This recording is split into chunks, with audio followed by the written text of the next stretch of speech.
नमस्कार दोस्तों, हमारी आज की कहानी है राहुल श्रीवास्तव जी की रचना कोठे वाली माँ।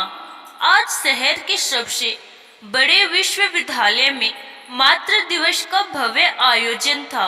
शहर की बड़ी बड़ी हस्तियाँ वहाँ उपस्थित थी। लगातार 3 बेस्ट सेलर उपन्यास लिख चुके मुकुल जी आज इस आयोजन के मुख्य अतिथि थे। आज हमारे बीच मुकुल जी उपस्थित हैं। आप किसी परिचय के मोहताज नहीं। विश्व पटल पर भारत को लेखन में आगे ले जाने में आपकी भूमिका अतुलनीय है। आप भारत में पद्मश्री और विश्व के अनेक पुरस्कारों से सम्मानित हैं। मातृ दिवस के इस पावन अवसर पर आपसे आपने एक व्यक्तिगत निवेदन की। आप माँ पर भी एक उपन्यास लिखे। मैं आपको मंच पर आमंत्रित करता हूँ, कहते हुए मंच संचालक ने मुकुल जी को मंच पर आमंत्रित किया। माँ गर्भलेख, माँ मर्मलेख, माँ का जीवन एक कर्मलेख। माँ पर मैं क्या और लिखूं, माँ ही ब्रह्मा का धर्मलेख। मुकुल जी ने कहा तो सदन में तालियां गूंज उठी। माँ पर लिख सकूं मैं अभी इतना लायक नहीं। अरे लिख सकूं मैं माँ के मन को संपूर्ण समझ सकूं, इसके भी लायक नहीं। मैंने आज तक किसी भी आयोजन का निमंत्रण स्वीकार नहीं किया।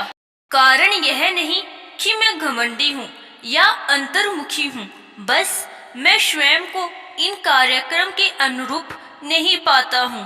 पर मातृ दिवस के इस आयोजन का निमंत्रण मैं अस्वीकार नहीं कर सका। कारण है कि मैं अपनी माँ के बारे में संपूर्ण विश्व को बताना चाहता हूँ। तो मातृ दिवस के दिन से अच्छा कौन सा दिन हो सकता है? मुकुल जी बोले और थोड़ा शांत हो गए। मेरा नाम केवल मुकुल है। सरनेम मुझे कभी मिला नहीं। बाद में स्वयं से कुछ जोड़ना मैंने उचित समझा नहीं। यह सुनकर आपके मन में निश्चित रूप से संशय ने जन्म ले लिया होगा। आप सब सही हैं। मुझे नहीं पता मेरे पिता कौन है। चलिए अपनी माँ के बारे में एक कहानी के रूप में सुनाता हूँ। करीबन 25-26 वर्षीय एक औरत अपने 10 वर्ष के बच्चे के विद्यालय की तरफ जा रही थी। 25-26 वर्ष की स्त्री और 10 साल का बच्चा सुनने में अजीब लग रहा होगा। सच था, वैसे तो जमाने से मुंह छुपाती थी। पर आज विद्यालय से संदेश था कि अगर इस अभिभावक गोष्ठी में वो न गई तो उसके बच्चे को विद्यालय से निष्कासित कर दिया जाएगा। कितनी मुश्किलों से तो उसने अपने बच्चे को शहर के सबसे अच्छे विद्यालय में दाखिला दिलाया था। उसके बेटे के सहपाठियों के माता पिता उनके साथ बैठे हुए थे। वह स्त्री भी जाकर अपने बेटे के बगल में बैठ गई। तुम क्यों आ गई अम्मा? वह बालक खिन्न था। मैं न आती तो तुमको स्कूल से निकाल दिया जाता। वह स्त्री बोली। ज्यादा अच्छा होता। बालक ने अपना चेहरा घुमा लिया। उसे प्रतीत होता था उसके सारे सहपाठी उसे देखकर ही हंस रहे थे। मन बहुत ताकतवर होता है। वह जैसा चाहता है आपको आसपास वैसा ही घटित होते दिखता है, फिर चाहे वह वास्तविकता में हो रहा हो या नहीं। उस स्त्री ने कमरे में निगाह दौड़ाई। शहर की बड़ी बड़ी हस्तियां अपने बच्चों के साथ वहां बैठी थी। उस समय उन सबका चेहरा गर्व से लिपटा दिखता था। ऐसा लगता था सूर्य उन्हीं से कुछ उदय होता हो और चंद्रमा परिक्रमा कर उन्हीं को नमस्कार करता हो। ये चेहरे कितने खोखले थे वह स्त्री जानती थी, क्योंकि उनमें से कोई न कोई हर रात उस कोठे में उसके सामने नंगा पड़ा रहता था। मुंह से वासना में लिपटी लाल टपकाता। हाँ, मेरी माँ शहर के कोठे की वेश्या थी। मुकुल जी कहकर थोड़ा रुक गए। सदन में एक सन्नाटा पसर गया। फिर धीरे धीरे बुदबुदाहटों ने जगह ले ली। मुकुल जी ने आगे बोलना शुरू किया। वह बालक यूं तो उम्र में छोटा था, परंतु दुनिया की चीरती निगाहें और चुभते कटाक्षों ने उसे उम्र से काफी बड़ा बना दिया था। तुम अपना कार्य छोड़ दो या मुझे छोड़ दो, उस बालक ने उस शाम अपनी माँ से निर्भीक हो कहा। वह स्त्री जानती थी कि उसका बालक उसके कार्य से अनजान नहीं है, परंतु उसे इस प्रश्न की आशा नहीं थी। तुम्हारे सुनहरे भविष्य की एक कीमत है। अब यह कार्य छोड़ने पर सम्मान तो वापस न मिलेगा, पर तुम्हारा भविष्य भी गर्त में चला जाएगा। उस स्त्री ने अपने बेटे से निगाहें मिलाए बिना बोला। अपने बेटे के सामने वह स्वयं को लज्जित महसूस कर रही थी। उसका मन होता था वह इसी क्षण मौत को तैयार हो जाए। वह बालक वहां से चला गया। वह छोटा था, पर शायद उसे माँ की मजबूरी समझ आती थी।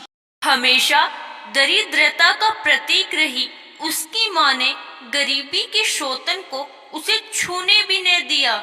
शहर का वह विद्यालय जिसका अधिकांश बच्चे ख्वाब देखते हैं, वह उसमें पढ़ता था। वह विचारों में डूबा हुआ था। क्यों रे, तू उस वेश्या का लड़का है ना?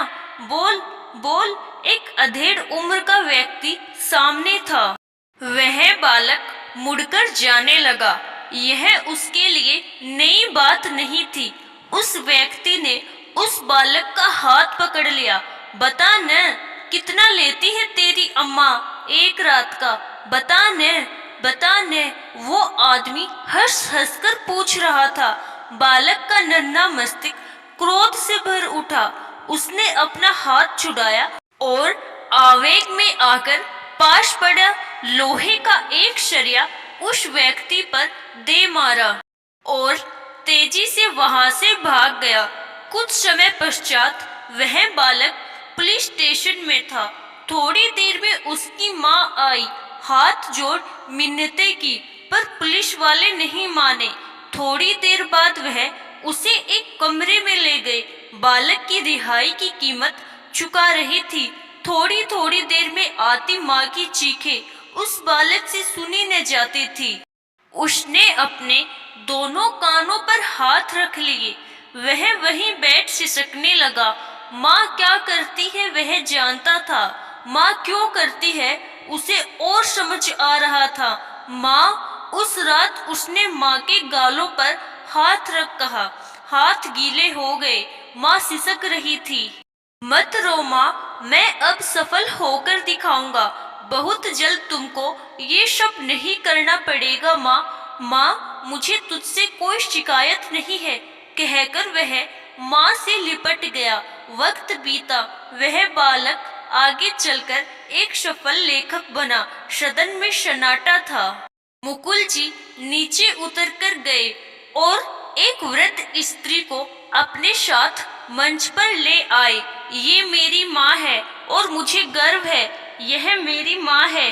माँ कीचड़ समान होती है जो स्वयं कितनी मैली न हो जाए, पर अपनी संतान को कमल ही बनाती है, कहकर मुकुल जी उस बुढ़िया के कदमों में गिरकर फूट फूट रोने लगे। और सदन में केवल वही नहीं रो रहे थे, बल्कि सबकी आंखें नम थी। आशा करती हूँ दोस्तों, राहुल श्रीवास्तव जी की यह रचना आपको पसंद आई होगी। धन्यवाद।